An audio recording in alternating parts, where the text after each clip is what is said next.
Мен Сауық Нұраділ, Ақтөбе қаласы, нөмірі 19 орта мектебінің 5 сынып оқушысымын.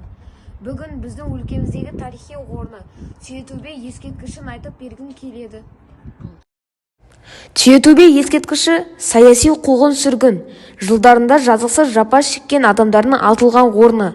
Қазақ халқында талай арыстары, елін сүйген азаматтары осында мәңгілікке көз жұмды. Түйетөбе біздің тарихымыздың қасіретті беті мен халықтың қайғысын еске салатын қасиетті мекен.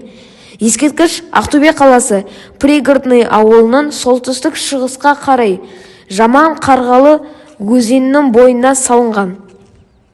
Түйетөбе ескерткіші Ақтөбе қаласының маңында саяси қуғын-сүргін құрбандары атылған және жерленген орын. 1937-1938 жылдардың арасында 8 мыңнан астам адам саяси қуғын-сүргінге ұшыраған. Оның ішінде 2 мыңнан адам ату жазасына кесілген екен. 1987 жылы археологтар қазба жұмысының барысында адам сүйектері және оның бас сүйектерінің артқы жағында оқ іздері анықталғанын байқаған екен. Кейін бұл жерде халық осындай ескерткіш орнатқан. Құрбандар арасында ұжымдастыруға қарсы шыққан адай, табын, ырғыз көтерілісіне қатысқандар, Ақтөбе өңірінде қызмет еткен зиялылар, сондай-ақ жер аударылған орыс, неміс, корей және басқа ұлт өкілдері бар.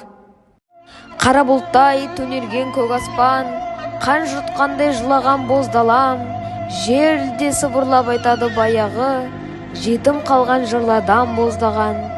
Темір тордың тасында танатпай, түнек ішінде үміт те жанаттай, атылған үнсіз, атылған арманда, жүрекке қадалған жарадай қанаттай. Қара тізімде қаншама есімдер, желмен бірге ұшқандай кешіген, топырақ құшқан талайдың тағдыры, тарихтың бетінде өшірмес кесікпен. Біз ұмытпаймыз, үнсіздік сөйлейді, желмен бірге жаны да өлейді. Азаттық үшін жан берген әр жүрек мәңгілік елдің шамындай өрлейді. Бұл ескерткіш тарихтың қасіретті беті, бірақ ұмытылмас ел мұрасы. Өткенді ұмытпай болашаққа сабақ алайық.